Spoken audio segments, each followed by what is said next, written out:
নামের পরিচয় দিয়ে কোন ব্যক্তি জান্নাতে যেতে পারবে না। মুসলমান, কথাটা আমি প্রথমেই এই জন্য বলে নিচ্ছি, এই মাহফিলে কত মানুষ আসলে ফজরের সময় মুসল্লি তো এত দেখা যায় না। এই মাহফিলে কত মানুষ আসলেন, সবাই তো কোরআন পড়তে পারেন না। এই মাহফিলে কত মানুষ আসলেন, ইসলামী আন্দোলন করার সময় সবার তো দেখা যায় না। এই মাহফিলে কত মানুষ আসলেন, কালিমার অর্থ জানেন না। এই মাহফিলে কত মানুষ আসলেন, নিজের সন্তানকে আপনি কোরআন শিখালেন না। এই মাহফিলে কত মানুষ আসলেন, শুধু সুর শোনার জন্য, আর 1 ঘন্টা বসবেন, 1.5 ঘন্টা, এর বেশি হইলে আবার চলে যাবেন। টাইম নির্ধারণ করেই আসছেন অনেকেই, কিন্তু আল্লাহর জন্য কি কোনো নির্ধারিত টাইম আছে নাকি? এই সব টাইম যা আছে দিলেন কি? আকাশ কার, জমিন কার, আমরা কার, আইন চলবে কার, গোলামি চলবে কার? আমার ভাইরা, আমার মুরব্বী মাজিরা, নাম ইমানদার। বাপের ঘরে জন্ম নিলে ইমানদার হওয়া যায় না, আবার হিন্দুর ঘরে জন্ম নিলেই মুসলমান হওয়া যায় না। তাহলে তো ইব্রাহিম আলাইহিস সালাম আল্লাহর খলিল হতে পারতেন না, নূহ আলাইহিস সালামের সন্তান কেনান নবীর সন্তান হইয়া কাফের হয়ে যেত না, লূত আলাইহিস সালামের স্ত্রী কাফের হতো না, বরং কিয়ামতের কঠিন ময়দানে ইব্রাহিম আলাইহিস সালামের বাবা আযরকে শুকর বানায়া জাহান্নামে প্রবেশ করানো হবে। ইব্রাহিম আলাইহিস সালাম সুপারিশ করার মতো কোনো ক্ষমতা রাখবেন না। আপনার যদি ঈমান না থাকে ভালো করে বুঝবেন, পৃথিবীর কোনো পীরের ক্ষমতা নাই যে আপনার পক্ষে সুপারিশ করে জান্নাতে নিয়ে যাবে। পীর তো পরের কথা, আল্লাহর নবী কিয়ামতের ময়দানে হাউজে কাউসারের পানি পান করতে যাবেন, আর আল্লাহ বলবেন না নবী আপনি পান করাতে পারেন না। কেন? ওমর বন্ধু, ওমর হাবিব, তাদেরকে পান করাবেন যারা আপনার যোগ্য উম্মত। আমাদের দেশে যারা দল করে, বিভিন্ন সময় দেখবেন সুবিধার সময় তারা থাকে, আর অসুবিধা হয়ে গেলে তাদেরকে খুঁজে পাওয়া যায় না।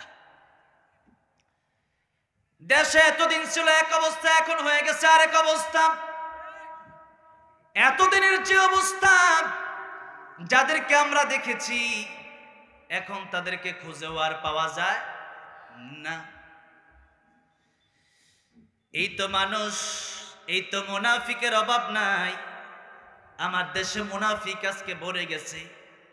মুনাফিক তৈরি হিন্দু থেকে হয় না, খ্রিস্টান থেকে হয় না, বৌদ্ধ থেকে হয় না, বরং মুনাফিক তৈরি হয় মুসলমানের ভেতর থেকে। এদের টুপির নিচে থাকে শয়তান, জুব্বার নিচেই থাকে শয়তান। আর এই দেশের ভিতরে এমন হুজুরও আছে যারা স্বৈরাচারের 5টা গোলাম ছিল, আছে না নাই? আছে।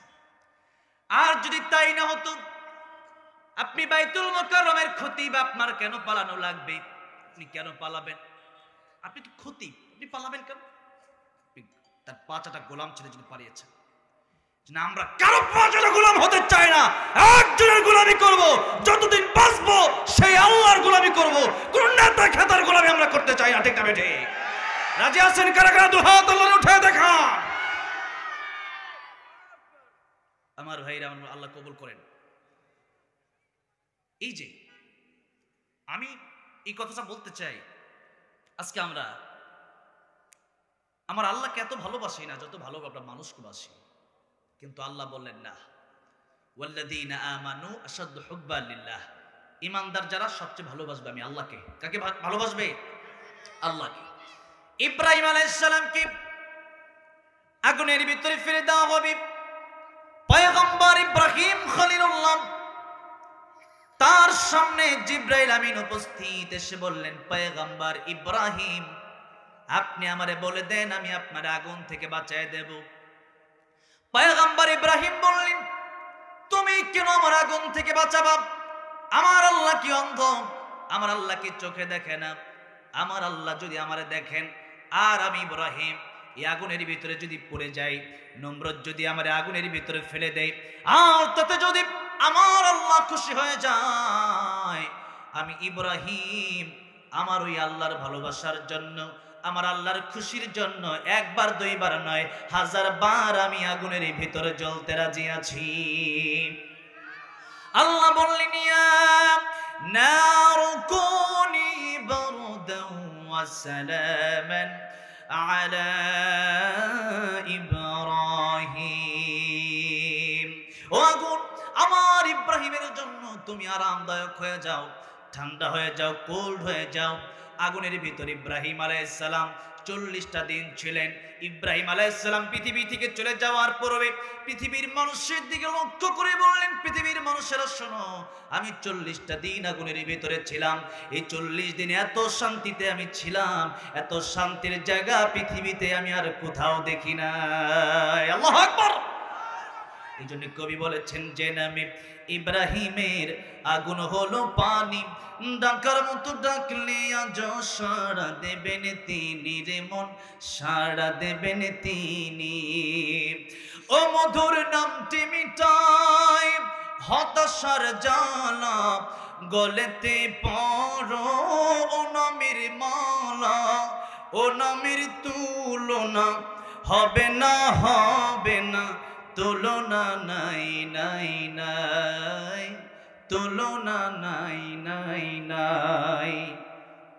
এসো না আল্লাহর নামে গান গাই, এসো না মন প্রাণ জোড়াই, এসো না মন প্রাণ জোড়াই। আল্লাহু আকবার বলেন, আল্লাহু আকবার, আল্লাহু আকবার বলেন, আল্লাহু আকবার। জোরে জোরে একটু মায়া লাগে মোহাব্বতের সাথে আল্লাহু আকবার বলেন, আল্লাহু আকবার, আল্লাহু আকবার জোরে। ও মধুর নামটি নিলে হৃদয় হাসে, ও মধুর নামে সুখ নেমে আসে, ও নামের তুলনা হবে না, হবে না, তুলনা নাই নাই নাই, তুলনা নাই নাই নাই। এসো না আল্লাহর নামে গান গাই, এসো না মন প্রাণ জোড়াই, এসো না মন প্রাণ জোড়াই। আল্লাহু আকবার জোড়ে, আল্লাহু আকবার, আল্লাহু আকবার বলেন। কষ্ট হচ্ছে আপনাদের? একটু সরিয়ে ছিটিয়ে জায়গাটা মনে হয় এখানে কি কাজ চলতেছে না, এই জন্য কিছু মানুষ একবার এদিকে, ওইটা কি কবরস্থান? ও আল্লাহ কবরগুলো জান্নাতের বাগান বানায় দেয়, বলেন আমিন। অনেকগুলো বিষয় আমার এরপরেও লিখে দিয়েছেন, আসলে এগুলো বলারও দরকার। সুদ ও ঘুষের ব্যাপারে, সুদ যারা খায়, মায়ের সাথে 1 টাকা যারা সুদ খাবে, এরা মায়ের সাথে 42 বার জিনা করলে যেই গুনাহ হবে এর চেয়ে বেশি গুনাহ, নাউজুবিল্লাহ বলেন। এরপরে ঘুষ যারা খায়, হারাম যাদের পেটের ভিতরে ঢুকে, নামাজ রোজা হজ যাকাত কিচ্ছু কবুল হবে না, সব শেষ। এই জন্য আল্লাহ রাব্বুল আলামিন কোরআন শরীফে বলেন, ইয়া আইয়ুহার রাসূলু কুলু মিনাত তাইয়্যিবাতি ওয়া আমালু সালিহা ইন্নী বিমা তা'মালুনা আলীম। হালাল খেতে হবে। আল্লাহ প্রত্যেকটা রাসূলকে বলে হালাল খাও, এটা সূরা মুমিনুন। আবার সূরা বাকারাতে আল্লাহ রাব্বুল আলামিন ডাইরেক্ট ইমানদারকে ডেকে বলে, ইমানদার তোমরা হালাল খাও। হালাল যদি না খাওয়া যায়, নবী বলেন যেই শরীরের ভিতরে ঘুষ ঢুকে বলল, ওই শরীরটা জান্নাতে প্রবেশ করবে না। তা আপনি ঘুষ খাবেন, হারাম খাবেন, আর আপনি দোয়া কবুল করাতে চান, দোয়া কবুল হবে না। আপনি যদি বাইতুল আর গিরাফিকে দোয়া করেন, দোয়া কবুল হবে না। আর আপনার ভিতরে যদি হালাল খাবার থাকে, আপনি হতে পারেন কৃষক, হতে পারেন আপনি রিক্সা চালক, হতে পারেন আপনি ড্রাইভার শ্রমিক, কিন্তু আপনি দোয়া করার সাথে সাথে কবুল করে নেবেন কে? আল্লাহ।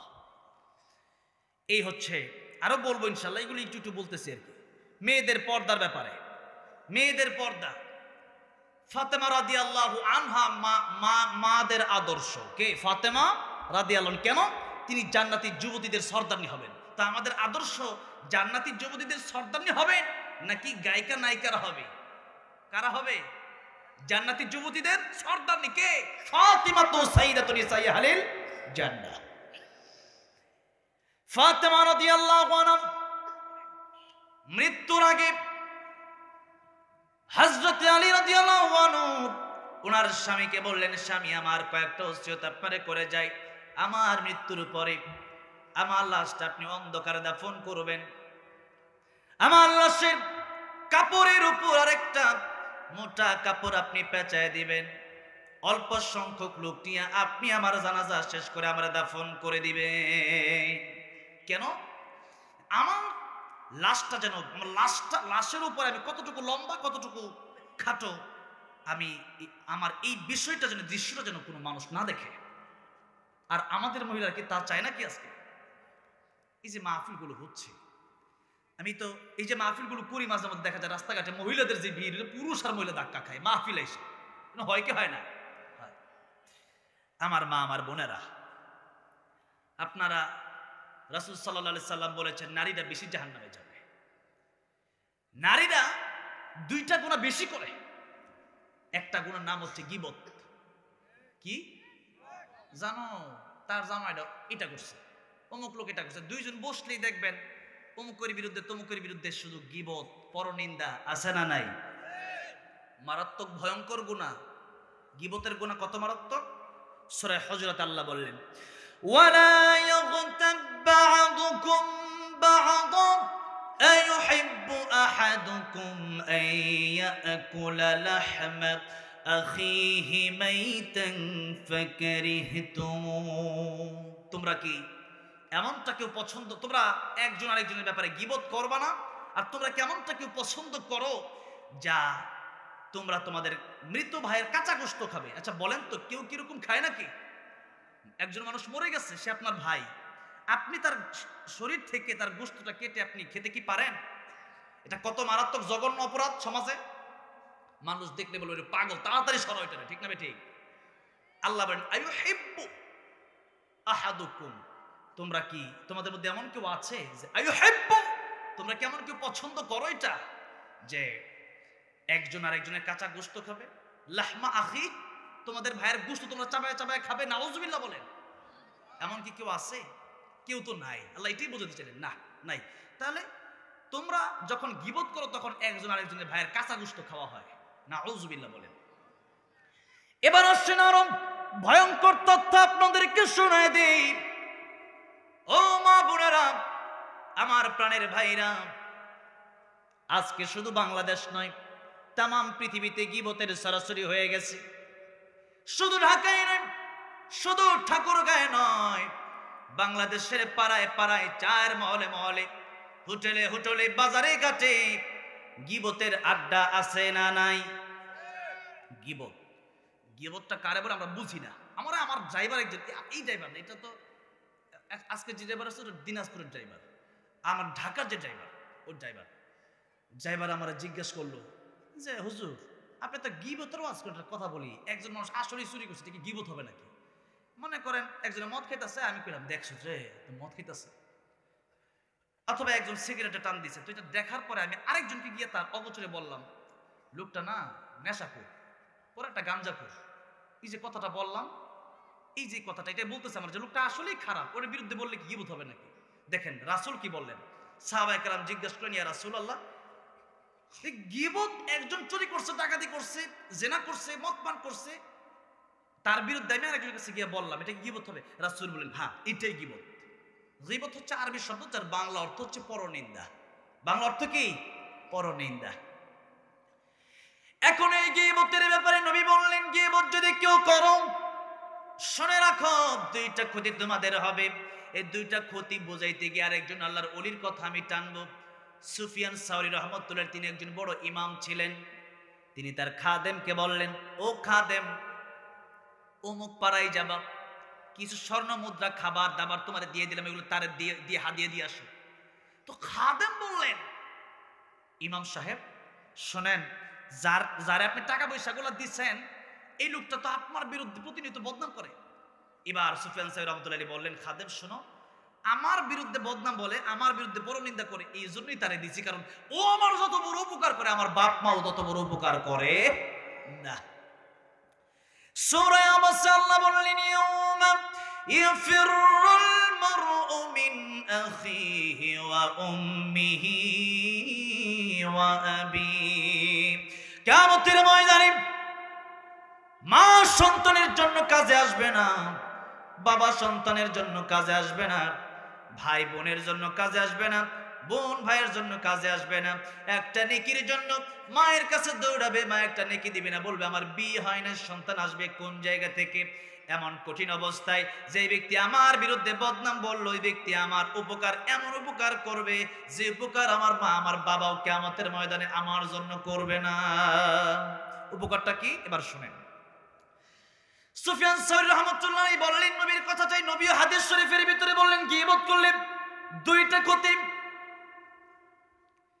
কিয়ামতের ময়দানে এক ব্যক্তি আসলেই সুর, আসলেই জিনাকার, আসলেই মদখোর, আসলেই গুনাহগার, এই ব্যক্তি তাকায় দেখবে তার নেকির পাহাড়। এই যে ওয়াজ, এটা খুব গুরুত্ব দিয়ে শুনেন, তা আমাদের সমস্যা এগুলো। আর যে ব্যক্তি ফজরের নামাজ পড়েছে, নামাজ পড়ার পরে মসজিদেই বসে গেছে গীবত বলার জন্য, গতকাল রাতে যা যা ঘটছে তা বলা শুরু করছে, কোনো কথা নেই। কেন বলা শুরু করছে? যে তার মান হানি করার জন্য, যে লোকটারে পচানোর জন্য, একটা লোকরে তার মান তার সম্মান নষ্ট করার জন্য।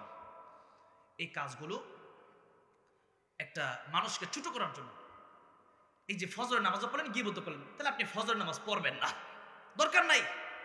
হারামও খাবেন, ফজর নামাজে যাবেন না, আপনি যাবেন না। আপনি হয়তো হারাম খান, নয়তো ফজরে যান।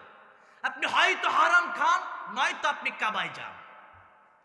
আপনি হারামও খাবেন, কাবায়ও যাবেন, হারামও খাবেন, নামাজও পড়বেন, হারামও খাবেন, দানও করবেন, কিচ্ছু কবুল হবে না। একটা হারাম যেমন, এই গীবতটা তেমনই হারাম। কেমন হারাম? নবী বললেন যে তোমার যেই সওয়াব আছে, ফজরের নামাজ, জোহরের নামাজ, আসরের নামাজ, সুবহানাল্লাহর জিকির, আলহামদুলিল্লাহর জিকির, কোরআন তেলাওয়াত, এরপরে মা বাবার খেদমত যা আছে, এই সব ইবাদতের সব যাবে তার আমলনামায়, তার গুনাহ তোমার আমলনামায় চলে আসবে। কিসের কারণে? গীবতের কারণে। কিসের কারণে? আপনারা বলেন, গীবত কি আমাদের সমাজে আছে না নাই? অভাব নাই। আমার দেশের মানুষ খাবার না খেয়ে থাকতে পারে, কিন্তু তারা গীবত না করে থাকতে পারে, ঠিক না বেঠিক? আপনি মনে রাখবেন, যার বিরুদ্ধে গীবত করেছেন তার কাছে মাফ না চাইলে আল্লাহ আপনাকে মাফ করবে না। তাহলে আজকে থেকে গীবত চলবে না? বন্ধ? বন্ধ। আচ্ছা, মাছের, এই দেশে মাছ ধরে কিনা মানুষ? মাছ তো ধরে। তো এই মাছ যে ধরে, এটা ডুলি থাকে না, ডুলি, ওই বা কি বলে এটাকে, ড্যাগ বলে। তো মাছের ডুলি আমরা বলি আর কি আমাদের দিকে। তো ডুলির নিচে যদি তলা যদি না থাকে, তলা যদি না থাকে, জুরি জুরি, এখন জুরির তলা যদি না থাকে, আপনি সারাদিন মাছ ধরে এটা আপনি ঢুকাবেন, বলেন তো মাছ কয়টা থাকবে ডুলিতে, জুরিতে? একটাও লাগলে আমাদেরকে বললেন, আমরা করে দেব। জমি থাকলে আমাদেরকে বলবেন, এই কাজের টাকা যা লাগে আমাদেরকে বললে আমরা করে দেব। এরকম তারা প্রতিযোগিতা করে, টাকা পয়সার অভাব নাই। আর বাংলাদেশে এরকম অসংখ্য সংগঠন আছে যাদের যাদের টাকা পয়সা আসে কাতার, কুয়েত থেকে, মিডল ইস্ট থেকে, ওমান থেকে, দুবাই থেকে, বাহরাইন থেকে, সৌদি আরব থেকে, যে টাকা পয়সা দিয়া এই বাংলাদেশে মসজিদ মাদ্রাসা হয়, অনেক বিয়ে বিবি মসজিদ মাদ্রাসা আছে। তো এখন তারা সৎকায়ে জারিয়া করে বেশি বেশি, কারণ আমার আপনার মরার পরে মিজানের পাল্লায় নেকি ওজন দেওয়া হবে কি হবে না বলেন? কথার কথা মনে করেন, আমি আপনি দুনিয়া থেকে নেকি নিয়ে গেলাম 50 লাখ, আর গুনাহ নিয়ে গেলাম 60 লাখ, গুনার পাল্লাটা ভারী হয়ে যাবে না? এখন দুনিয়াতে সৎকায়ে জারিয়া করে গেছেন মানে কি, কিয়ামত পর্যন্ত মসজিদ মাদ্রাসায় যতদিন নামাজ হবে, কোরআন তেলাওয়াত হবে, ততদিন আল্লাহ আপনার কবরে সব পৌঁছায় দিতে থাকবেন। সুবহানাল্লাহ। এখন আপনি দেখলেন যে নেকি নিয়ে গেছিলেন 40 লাখ আর গুনাহ নিয়ে গেছিলেন 60 লাখ, এখন তাকায় দেখতেছেন নেকির সংখ্যা হয়েছে কোটি কোটি কোটি কোটি। আল্লাহু আকবার। সব নামাজে নামাজ পড়ে যে সব পাইছে, আপনি 500 টাকা যে মসজিদে দিয়েছেন, আল্লাহ সেই সব দিয়ে দিছে। কত সহজ আল্লাহ করে দিলেন। আপনি রাস্তাঘাটে হাঁটতেছেন, সুবহানাল্লাহ যে পড়ছেন, আলহামদুলিল্লাহ যে পড়ছেন, দুনিয়াতে যত ফাঁকা জায়গা আছে আল্লাহ নেকি দিয়ে ভরপুর করে দিয়েছে। সুবহানাল্লাহ। কত সহজ! আল্লাহ আপনার জন্য আর কি সহজ করতেন বলেন? মা আর বাবা, মায়ের দিকে তাকালে, বাপের দিকে তাকালে বলেন তো কবুল হজের সওয়াব আছে না নাই? হ্যাঁ আছে। ইসলামের ইবাদতের দিকে যদি আপনি তাকান, তাকায় দেখবেন ইসলামের যে ইবাদতগুলো আছে হয়তো দৈহিক নয়তো আর্থিক, অথবা দৈহিক ও আর্থিক এর সমন্বয়, দুটির সমন্বয় ইবাদত, এর বাইরে ইবাদত হয় না। যেমন দৈহিক ইবাদত হচ্ছে নামাজ। দৈহিক ইবাদত কি? নামাজ। নামাজ যদি আপনি পড়েন, আপনাকে ফজরের সময় নিজেকে ওযু বানায়া মসজিদে জামাতের সাথে গিয়ে নামাজ আদায় করতে হবে। আর আপনি যদি একজনকে 500 টাকা দিয়ে বলে দেন, ফজর নামাজ তো সুন্নত আর ফরজ 4 রাকাত, আমি তোমার 500 টাকা দেন, তুমি তো প্রতিদিনই মসজিদে যাও, আমার ফজরটা তুমি পড়ে দিও, বলেন তো হবে না? কি হবে? হবে না। আর আরেকটা ইবাদত আছে যেরকম, ওইটার নাম হচ্ছে যাকাত। ওইটা টাকা দিতে হবে। আপনি যদি কোন যাকাত দেওয়া লাগবে, আমার যাকাত আছে 10,000 টাকা, আমি 10 টাকা নামাজ পড়ালাই, কি হবে না? কি বলেন? হবে না। ওইটা আর্থিক ইবাদত। তাহলে ইসলামে ইবাদত আপনাকে করতে হবে দেহের মাধ্যমে অথবা টাকার মাধ্যমে, অর্থের মাধ্যমে।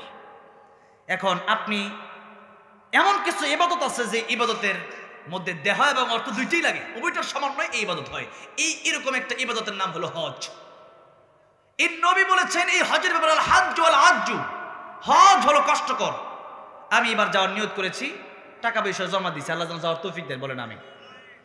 বড় হজে উমরা তো আল্লাহ বহুবার করাইছে, আলহামদুলিল্লাহ। তো এই যে হজ হলো কষ্ট। কেন কষ্ট? ভিসা করতে হবে, টিকিট করতে হবে, এরপরে অনেক কাজ আছে, ছবি তুলতে হবে, পাসপোর্টের কাজ আছে, এরপরে বিমানে আপনাকে যেতে হবে, টাকারও দরকার আছে, আবার দেহ দিয়ে যেতে হবে, তওয়াফ করতে হবে, সাই করতে হবে, কাজ আছে না নাই? কষ্ট আছে। নবীজি বললেন, যাদের মা আর বাবা দুনিয়াতে বেঁচে আছে, তাদের মা আর বাবার দিকে যদি তোমরা একবার করে তাকাও, এত কষ্ট করে যারা হজ করে, এরকম একবার তাকালে আমার আল্লাহ রাব্বুল আলামিন এক একটা কবুল হজের সওয়াব তোমাদের আমলনামায় দান করে দিবে। সাহাবী বললেন, ইয়া রাসূলুল্লাহ, আমি যদি মা আর বাবার দিকে 100 বার তাকাই, আমার আল্লাহ রাব্বুল আলামিন কি 100 কবুল হজের সওয়াব দিবে নাকি? আমার নবী বললেন, ও সাহাবী, তুমি মার বাবার দিকে তাকাতে তাকাতে অস্থির হয়ে যেতে পারো, যতবার তুমি তাকাবা তুমি তাকাতে তাকাতে অস্থির হতে পারো, কিন্তু আমার আল্লাহ নেকি দেওয়ার বেলায় কোনো অস্থির হবেন না। আল্লাহু আকবার! কত সহজ! মা আর বাপের দিকে তাকালেই কবুল হজের সওয়াব। আর আজকে এমন জঘন্য সন্তানও আছে, যে সন্তান আরাম করে বিদেশি কম্বল দিয়ে ঘুমায় আর মা একটা খাতা পায় না, নিজে খায় 10 পদ। আর জনম দুঃখিনী মা, যার দিকে তাকালে কবুল হজের সওয়াব হয়ে যায়, সেই জনম দুঃখিনী মাটাকে সপ্তাহে একদিন বাজার করে দিতে গেলে পরে তার গায়ে লেগে যায়। আছে না এমন সন্তান? আছে না নাই? কপাল পড়ে গেছে। এই জন্য হজ করতে গেলে দেহ লাগে, অর্থ লাগে, কষ্ট হয়। আর মায়ের দিকে তাকালে কি অনেক কষ্ট নাকি? মায়ের দিকে তাকালে অনেক কষ্ট হয়? মায়ের দিকে তাকালেই শান্তি লাগে, মা ডাক দিলেই শান্তি লাগে। ওই জনম দুঃখিনী মা আর বাবার দিকে একবার তাকালে যদি একটা কবুল হজের সওয়াব হয়, আর হজ তো বছরে একবারই করা যায়, তার বেশি করা যায় না, জিলহজ মাসে গিয়ে করতে হয়। আর মা বাবার দিকে তাকালে জিলহজ মাস লাগে না, আপনি যে কোনো মাস হোক, যে কোনো সময় হোক, রাত হোক, দিন হোক, সকাল হোক, সন্ধ্যা হোক, মায়ের দিকে যতবার তাকাবেন ততবার আমার আল্লাহ রাব্বুল আমিন কবুল হজের সওয়াব আপনার আমলনামায় লিখে দিবে। যাদের মা আর যাদের বাবা এই পৃথিবী থেকে চলে গেল, এই কথাটা শুনে তাদের নিশ্চয়ই কষ্ট লাগার কথা। কি লাগার কথা? কি কথা না? আমার জনম দুঃখিনী মা, আমার জনম দুঃখিনী আমার দরদি বাবা যদি থাকতো, আজকে রাতে হয়তো আপনি এই কথা চিন্তা করতেছেন যে আমি গিয়া আমার মায়ের দিকে তাকায়, বাবার দিকে তাকায় কবুল হজের সওয়াব নিতে পারতাম। কত বড় ভাগ্যবান আপনি, যার মা বাবা আছে। আর যার নাই, সেই সব থেকে আপনি বঞ্চিত হয়ে গেলেন, আপনি পারবেন না। পৃথিবীর যত জায়গায় আপনি যাবেন, আমার কাছে আপনি এসে যদি আপনি দোয়া চান, আমার দোয়া কবুল হবে। আমি মুসাফির, নবী বলেছেন 3 ব্যক্তির দোয়া ডাইরেক্ট কবুল। এর মধ্যে মা বাবার কথা বলতে বলতে আমি মুসাফিরের কথাও আসবে। আরেকটা হচ্ছে মাজলুম ব্যক্তি। এই 3 ব্যক্তির দোয়া আল্লাহ ডাইরেক্ট কবুল করেন। এর মধ্যে প্রথমেই আল্লাহ বলেন ওয়ালিদাইন, মা বাবা। কাদের কথা বললেন?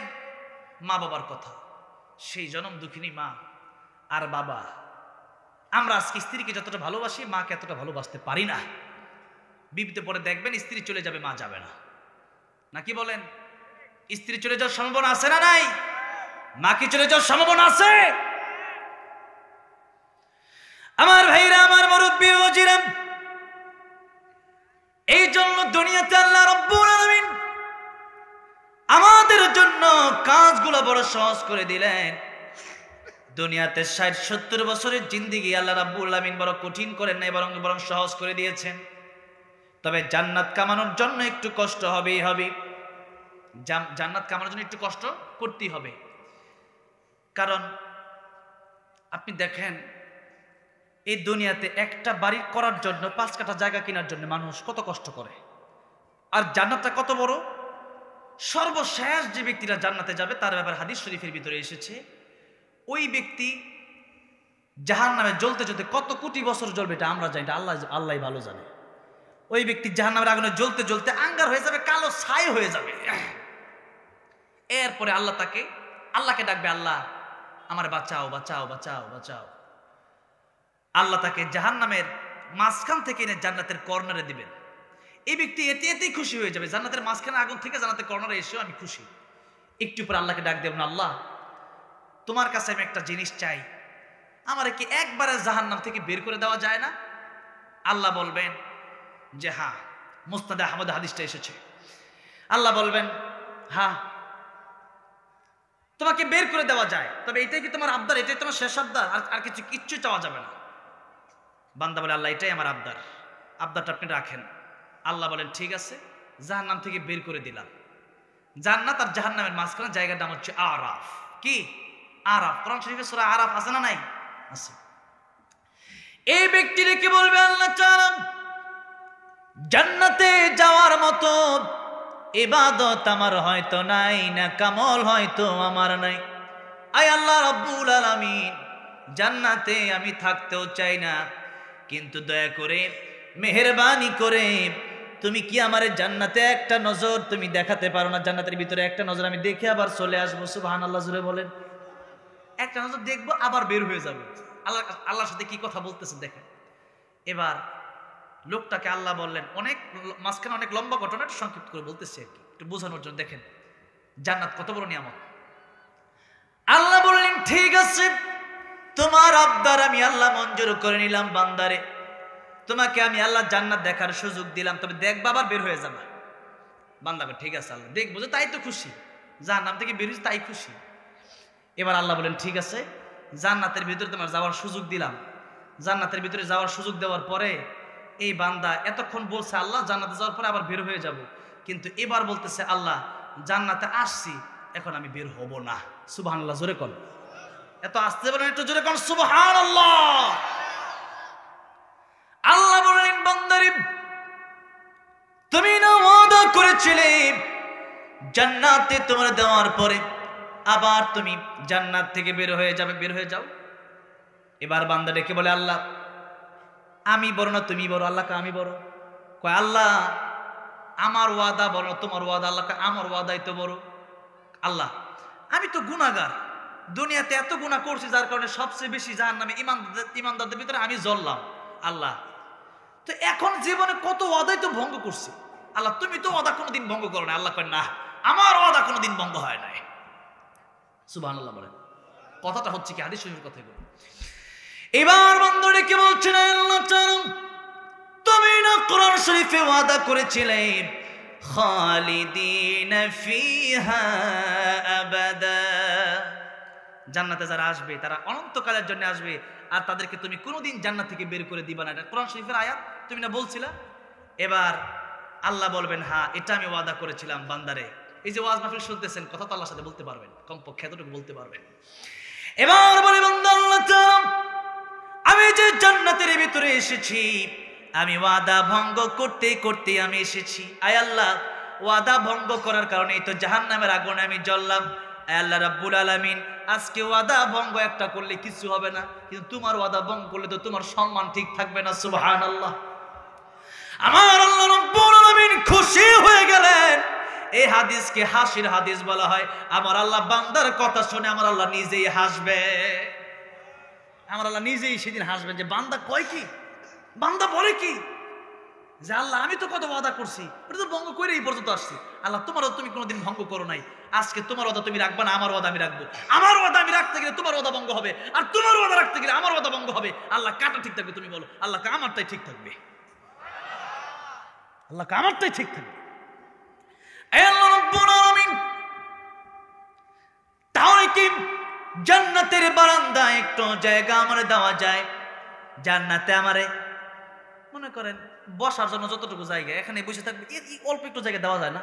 আল্লাহ কয় না, ও বান্দারে তোমাকে আমি আল্লাহ রাব্বুল আমিন কত বেশি দেব। তোমার জান্নাতটা সবচেয়ে বেশি ছোট। দুনিয়াতে তোমার ঈমান ছিল সবচেয়ে কম ঈমান, তোমার সবচেয়ে কম ঈমান ছিল। আমি আল্লাহ রাব্বুল আমিনের প্রতি তোমার বিশ্বাস ছিল, আমি আল্লাহকে তুমি জানতে যে আমি আল্লাহ তোমার সৃষ্টিকর্তা, এতটুকু তুমি জানতে বিশ্বাস করতে। এই জন্য তোমাকে শুধু বসার জায়গা না, 1 কাঠা 2 কাঠা জায়গা না, 1 বিঘা 2 বিঘা জায়গা নয়, তোমার সবচেয়ে ছোট জান্নাতটাই হবে এই দুনিয়ার চেয়ে আরো 10 গুণ বড় জান্নাত। ঘোরো, খাও, বেড়াও আর আনন্দ ফুর্তি করো। সুবহানাল্লাহ, সুবহানাল্লাহ। ওই বান্দার জান্নাত যদি এই দুনিয়ার চেয়ে 10 গুণ বড় হয়, তাহলে আমার আপনার ঈমানটা যদি ভালো থাকে, আমার আপনার নেক আমলটা যদি ঠিক থাকে, আমার আপনার জান্নাত কত বড় হবে তা আমরা জানি না, আমরা জানি না, এটা আল্লাহই ভালো জানে। আর আল্লাহ এই দুনিয়ার চেয়ে সূর্য কত গুণ বড়? হ্যাঁ, 13 লক্ষ গুণ বড়। এত বড় সূর্য আল্লাহ বানাইলেন। আল্লাহর কি জায়গার অভাব আছে নাকি? আল্লাহর তো জায়গার অভাব নাই। আমার ভাইরা, আমার মুরব্বী বাবাজিরা, এরপরে ওই জান্নাতীকে আল্লাহ পাক মিনিমাম 72টা হুর দিবেন। সুবহানাল্লাহ। নারীর পাগল হয়ে গেছেন দুনিয়াতে। দুনিয়ার নারী আর কি, তার ভালোবাসা তো আপনার দেখতে পারেন না। তার ভালোবাসা বাইরে থাকলে ভিতরে অনেক সময় আপনার প্রতি ভালোবাসা নাও থাকতে পারে, কিন্তু জান্নাতি রমণীটা, জান্নাতি হুর, সেই ব্যক্তিকে আল্লাহ 70 গজ কাপড় পরিধান করায় দিবে। ওই পাতলা কাপড়, এত পাতলা কাপড়, আর তার এত সৌন্দর্য হবে, তার হাতের ভিতরে যে হাড় আছে, ওই হাড়ের ভিতরে আপনি আপনার ভালোবাসার পয়েন্ট মাপতে পারবেন। সুবহানাল্লাহ। কি ভালোবাসা! জ্বরের ইয়া মাপে না, থার্মোমিটার দিয়া জ্বর মাপে না, ওই রকম মাপতে পারবেন যে আপনার ভিতরে কত, তার ভিতরে আপনার জন্য কতটুকু ভালোবাসা আছে। আর সেই জান্নাতি হুরের নবী বলেছেন, একবার যদি দুনিয়াতে থুতু ফেলতো, তামাম পৃথিবীর পানিগুলা মেশকে আম্বরের মতো গ্রান হয়ে যেত, মধুর মতো মিষ্টি হয়ে যেত। কি নারী আল্লাহ আমার জন্য, আপনার জন্য রেখে দিয়েছেন। সেটা বাদ দিয়া দুনিয়ার এক একটা নারীর জন্য মানুষ আত্মহত্যাও করে কি করে না? আত্মহত্যা করে। আত্মহত্যা যারা করে তাদের শাস্তি হলো কিয়ামতের ময়দানে তাদেরকে শাস্তি দেওয়া হবে।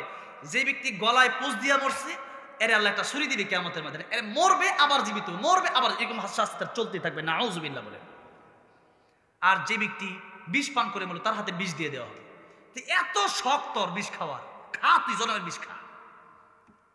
এরপরে যে ব্যক্তি পাহাড় থেকে লাফ দেওয়া মরবে, হাদিস বুখারী শরীফের হাদিস এগুলো, যে ব্যক্তি পাহাড় থেকে লাফ দেওয়া মরবে, ওই ব্যক্তিকে আল্লাহ পাহাড় বানায় দিবেন, বিশাল পাহাড়। বলবেন তুই বারবার লাফ দিয়ে মরবে, আবার আল্লাহ উঠাবে, আবার বলবে মর, এরকম তার শাস্তি চলতে থাকবে। এই দুনিয়াতে আল্লাহ মাকে পাঠালেন, আমাকে পাঠালেন। আমার আপনার এই জানের, এই দেহের মালিকটাকে যে বলেন কে? এই সূরাতে আল্লাহ বলেন, সূরা মুলুক। আমি তো অনেকগুলো বিষয় যেহেতু বলা হয়েছে, সেই জন্য কথা বলতে বলতে অনেক লম্বা সময় আমি আসলাম।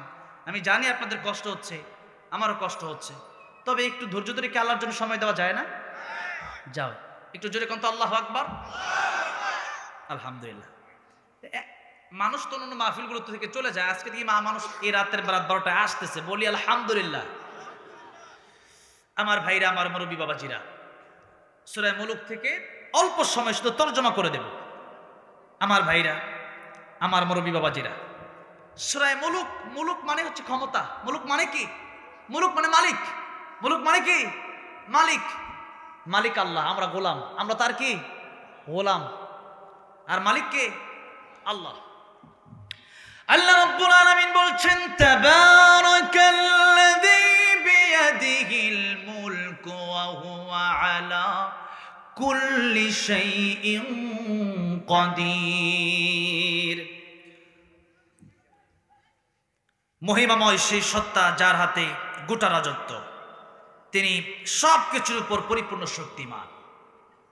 আল্লাহ হচ্ছেন এই পৃথিবীর মালিক, আমার মালিক, আপনার মালিক, হিন্দুর মালিক, বৌদ্ধের মালিক, খ্রিস্টানের মালিক।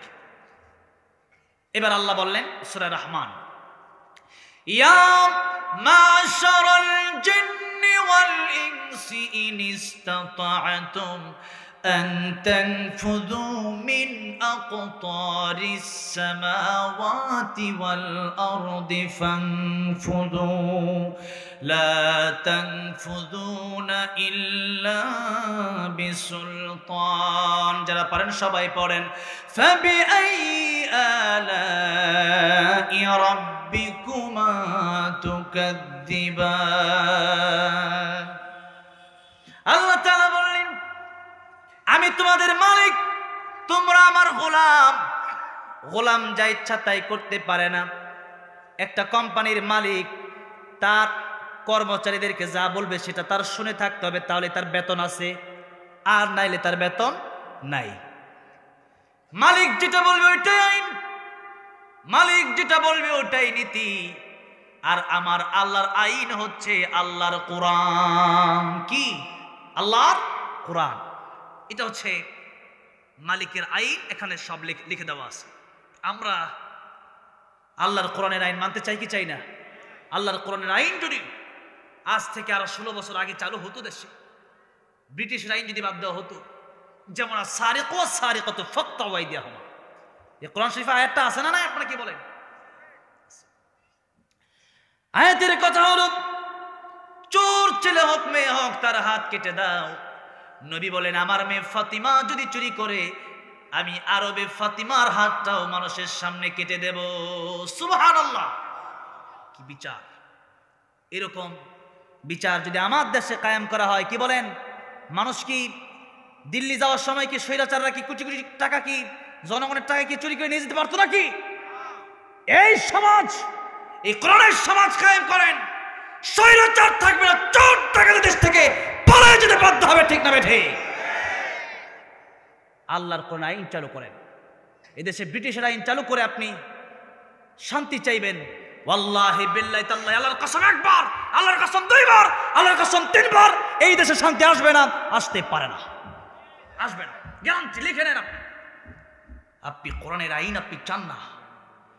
এই দেশের ভিতরে বিগত 16 বছরে আমরা যা দেখছি, আমি তো জানি, আপনারা জানকে জানি না, এই দেশের ভিতরে সবচেয়ে কম শাস্তি ছিল চোর ডাকাতের। কি বলেন আপনারা? আর সবচেয়ে বেশি শাস্তি দেওয়া হয়েছে এই দেশে কোরআনের পাখি যারা ছিল, কোরআনের কথা যারা বলতো তাদেরকে, কোরআনের সত্য কথাগুলো যারা বলতো তাদেরকে ফাঁসি দেওয়া হয়েছে, গুম করা হয়েছে, খুন করা হয়েছে। এই দেশ থেকে তাদেরকে, মিজানুর রহমান আজহারীকে বের করে দেওয়া হলো, আল্লামা সাঈদীকে বিশেষ বিষ দিয়ে শহীদ করে দেওয়া হলো। ঠিক না বেঠে? কেন দিয়ে দেওয়া হলো? আমার সাথে কাতারে সাঈদী রহমতুল্লাহ আলাইহির ছেলে আল্লামা শামীম সাঈদী দেখা হয়েছিল কাতারে একটা প্রোগ্রামে। তিনি আমাকে কেঁদে কেঁদে বলছিলেন, আমার বাবাকে যখন প্রথমে জেলে নিয়ে যাওয়া হয়েছিল তখনই জিজ্ঞাসা করা হয়েছিল, আপনি জামাত ইসলাম ছেড়ে দেন, আপনি ইসলামী আন্দোলন ছেড়ে দেন, আপনাকে আমরা ছেড়ে দেব। তিনি বলেছিলেন, আমাকে আপনাদের তাই মনে হয় নাকি? এই কথা মনে হলে তো আগেই কোরআনের কথা বলতাম না। জীবন চলে যাবে আল্লাহর কোরআন থেকে, ইসলামী আন্দোলন থেকে একটা বা পিছপা হবে। আল্লাহু আকবার। সেই মানুষ 13টা বছর কারাগারে কাটায় দিলেন। 13টা বছর আপনি কি মনে করেন? আমি তো হাসপাতালের বেড থেকে আমি উঠেই মাহফিল আসলাম। কালকে ছিল দিনাজপুরে, আজকে এখানে আসলাম। তা এই যে হাসপাতালের বেড থেকে আমি আসলাম, 3-4 দিন ঢাকা একটা হসপিটালে ছিলাম, এই তো এই সপ্তাহে। আমার মনে হচ্ছিল যে আমি এই হসপিটালে বেড, অনেক ভিআইপি বেড, একদিনের বেড ভাড়া 10,000 টাকা করে, তাহলে ভালোই ভিআইপি বেড। তো এত ভিআইপি বেড, মোবাইল চালাতে পারতেছি, আমার দেখার জন্য শত শত লোক আসতেছে, ডাক্তার আসতেছে, নার্স আসতেছে, এরপরে এসি আছে, ভিআইপি ওয়াশরুম আছে, ভিআইপি খাট, এত কিছু ভিআইপি থাকতো। আমি 3 দিন পরে বলতেছি আমার ভালো লাগতেছে না, আমি হাসপাতাল থেকে ছুটি নিয়ে চলে আসলাম। আমি চিন্তা করলাম, আল্লামা সাঈদী ভালো একটা কম্বল ছিল না, এই যে বিএনপি নেতা যারা এখানে আছেন, যারা ছিলেন 10 বছর 12 বছর 5 বছর 6 বছর করে এক একজন মানুষ কিভাবে তারা জেলখানায় কারাগারে থাকলেন, কিভাবে সম্ভব ছিল, কি কষ্ট না তাদের হলো। আর এটা তো শুধু জেলখানা ছিল না, স্বৈরাচার আয়না ঘর বানাইছে। অপেক্ষা করেন, আয়না ঘর আপনার জন্য অপেক্ষা করছে। আর আমাদের এই বিচার আপনি দিল্লি গিয়ে শেষ হবে না। জনগণের বিচার জনগণ না করতে পারলেও আল্লাহর কিয়ামতের ময়দানে আল্লাহ বিচার করবেই করবে। আমাদের বিচার কারো কাছে দেওয়া লাগে না। আমাদের বিচারক একজন, জোরে বলেন তিনি কে? বিচার তো তিনি করবেন।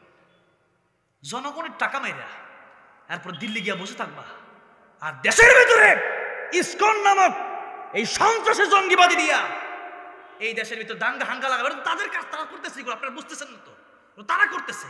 লাগায় দিয়ে একটা লাগায় দেওয়া পরে বলবে সংখ্যালঘুদের উপর নির্যাতন করছে। কই, সংখ্যালঘুরাই বলেছে আমরা বিগত 16 বছর যা নিরাপদে ছিলাম তার চেয়ে বেশি ভালো আছি এখন, আলহামদুলিল্লাহ বলেন। আমরা তো কারো ক্ষতি করি নাই। আমি নিজে মন্দির পাহারা দিছি, ঢাকার সবচেয়ে বড় মন্দিরটা আমি পাহারা দিছি। 5 আগস্টের পর আমি পাহারা দিছি। আমি ছিলাম ট্রাফিক, আমি নিজে সাক্ষী, সেগুলো ফেসবুক ইউটিউবে আছে। আমার ভাইরা, আমার মুরব্বী বাবাজিরা, এই টাকা পয়সা এই ধন দৌলত জনগণের কাছ থেকে নিয়েছে। জনগণ না মাফ করলে আল্লাহ মাফ করবে না, করবে না কি? জনগণ না মাফ করলে আল্লাহ কোনোভাবেই মাফ করবে না। আমার ভাইরা, আমার মুরব্বী বাবাজিরা, আল্লাহ রাব্বুল আলামিন বললেন তাবারাকাল্লাযী বিয়াদিহিল মুলক ওয়া হুয়া আলা কুল্লি শাইইন কাদির। বরকতময় সেই আল্লাহ, যে আল্লাহর হাতে রাজত্ব, আমার আল্লাহ রাব্বুল আলামিন হাতে মূল রাজত্ব। আমার আল্লাহ যখন যাকে চায় তাকে তখন রাজত্ব দেয়। আমার আল্লাহ যখন যাকে চায় তার কাছ থেকে রাজত্ব ছিনায় নেয়। আমার আল্লাহ পারে কি পারে না? তারা মনে করেছিল 41 সাল পর্যন্ত থাকবে, কিন্তু আল্লাহ কয় 24 পর্যন্ত শেষ। ঠিক না বে ঠিক? তাই হলো। এই জন্য ক্ষমতার কোনো দাপট আমার আপনার নাই। আমার আপনার দুনিয়াতে চলতে হবে গোলামের মতো। জোরে বলেন, আমি আপনি চলবো কার মতো? গোলামের মতো। কারণ সব আমরা গোলাম, মালিক আমাদের একজন। জোরে আওয়াজ দিয়া বলেন তিনি কে? এই জন্য ক্ষমতার মালিক আমার আল্লাহ। আমার আল্লাহ যদি আপনার ক্ষমতা দেয়া দেয়, বুঝবেন এটা পরীক্ষা করার জন্য দিল।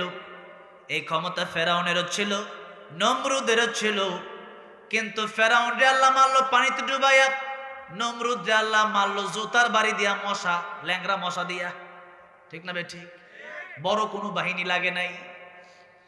এই জন্য আপনার ক্ষমতা কত বড় ক্ষমতা যে আপনাকে 45 মিনিট সময় দেওয়া হলো, বাংলাদেশে এত নেতা কর্মী আপনি থাকতে পারলেন না। এই নি ক্ষমতা। আর আমার ক্ষমতা, আমার আল্লাহর ক্ষমতা কি? আমার আল্লাহ ইচ্ছা করলে আমি বক্তার কণ্ঠ এই মুহূর্তে কেড়ে নিতে পারে কি পারে না? আমার আল্লাহ ইচ্ছা করলে আমার কাছে বারাকুল মুতাজ জেল পাঠায় এখন আমার মরণ দিতে পারে কি পারে না?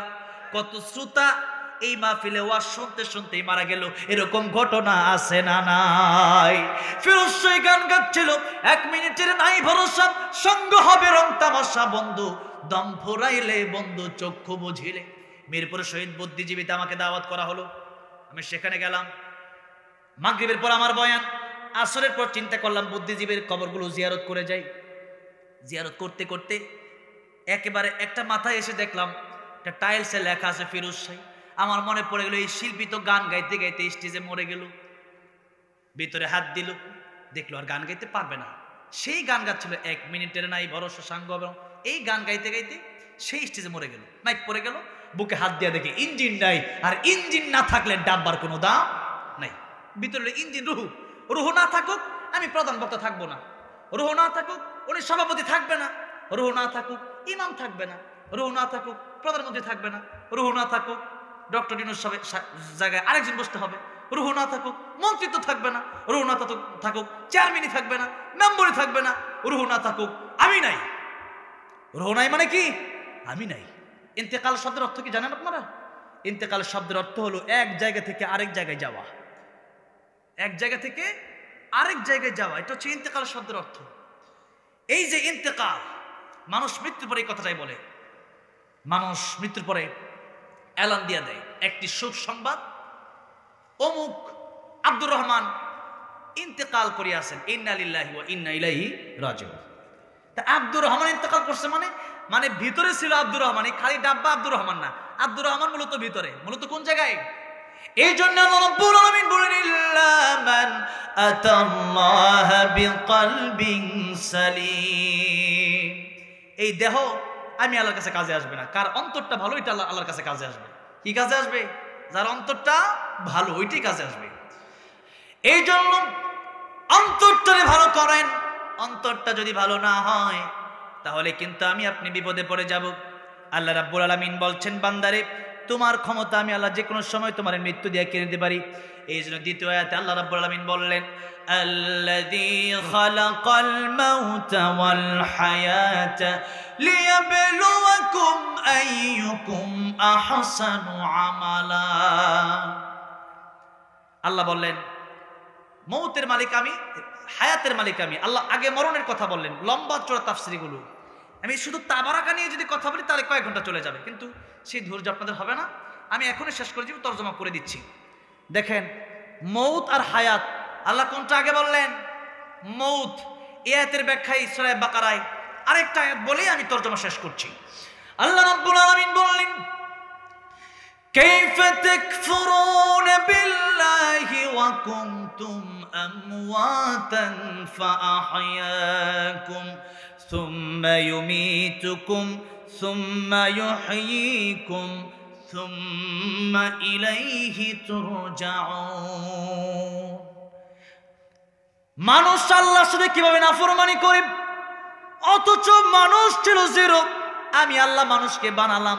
100 বছর আগে হয়তো আপনি আপনার দাদার নাম বলতে পারেন না। আপনার দাদার নাম আপনি বলতে পারেন নাকি? কয়েকজন পারতে পারেন, সব বেশিরভাগ মানুষই পারবে না, নাকি বলেন? আমি তো আমার বাপের নাম জানি সিরাজ, এরপর আর জানি না।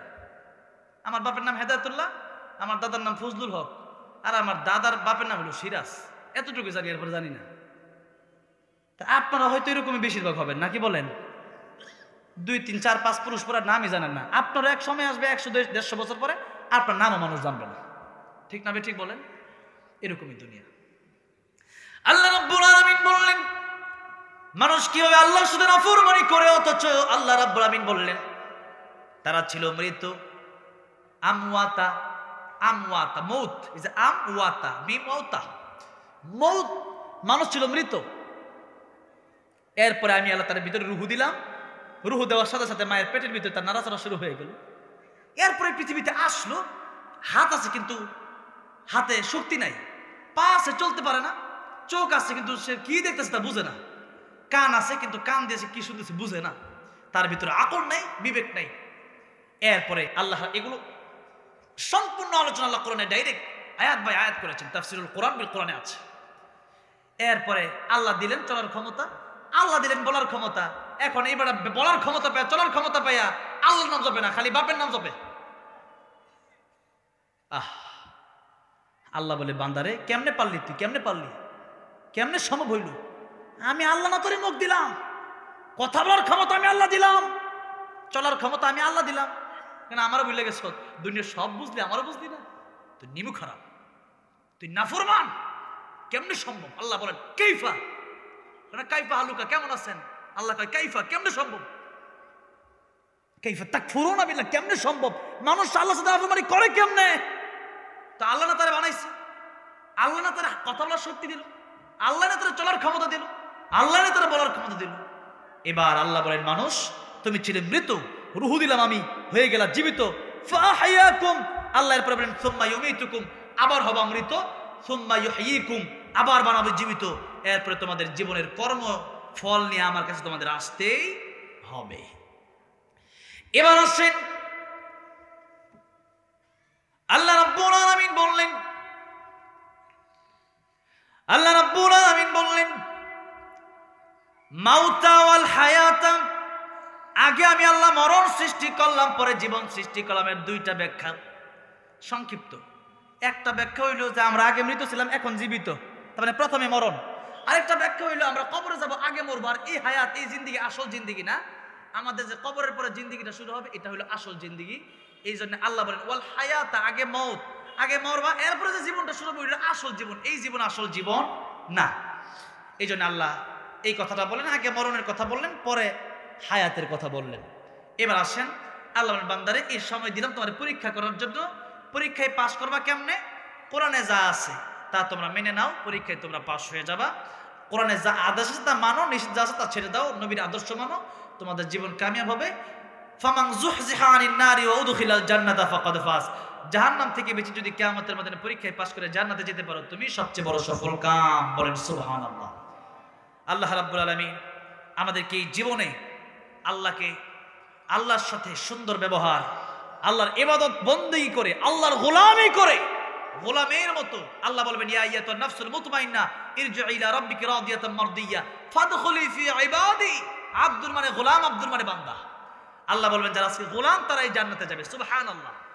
এই জন্য আল্লাহ কিয়ামতের ময়দানে আল্লাহ বলবেন লিমানিল মুলকুল ইয়াউম লিল্লাহিল ওয়াহিদিল কাহার। আগে ডাক দিবেন যারা আল্লাহর সাথে নাফরমানি করছে, ফেরাউন, নমরুদ, এগুলো আগে ডাক দিবেন, বলে তোরা কোথায়, তোদের ক্ষমতা কোথায়, তোরা অ্যাক্সিডেন্ট দ্বারা। আর আল্লাহ বলবেন আমার গোলামরা কোথায়, যারা আসলে আমার গোলাম ছিল, নামাজ পড়ছে, আমার সেজদা রুকু করছে, এরা কোথায়? তোমরা আসো, তোমরা জান্নাতে প্রবেশ করো। সুবহানাল্লাহ। ফাদখুলি ফি ইবাদি, আমার গোলামের অন্তর্ভুক্ত হও, ওয়াদখুলি জান্নাতি, জান্নাতে প্রবেশ করো। সুবহানাল্লাহ। এজন্য আল্লাহর গোলাম বানায়া আল্লাহ আমাদেরকে পাক্কা ইমানদার খাঁটি মুসলমান বানায়া আল্লাহ যেন মৃত্যু দেন ইমানটা নিয়ে, আল্লাহর বন্ধু হয়ে যেন কবরে যেতে পারি সবাই। আল্লাহ সেই তৌফিক আমাদেরকে দান করে দেন। সকলে বলেন আমিন। সূরা মুলুকের শেষ কথা হচ্ছে, সূরা মুলুক যারা প্রতিদিন আসার পর তেলাওয়াত করবে, কবরে সূরা মুলুক তাদের জন্য দাঁড়ায় যাবে। এরপরে কিয়ামতের ময়দানে বান্দাটার নাম যদি জাহান্নামের লিস্টেও যায়, সূরা মুলুক নবী বলেন আমি চাই আমার প্রত্যেকটা উম্মত যেন সূরা মুলুক শিখে রাখে। কোন সূরা? সূরা মুলুক।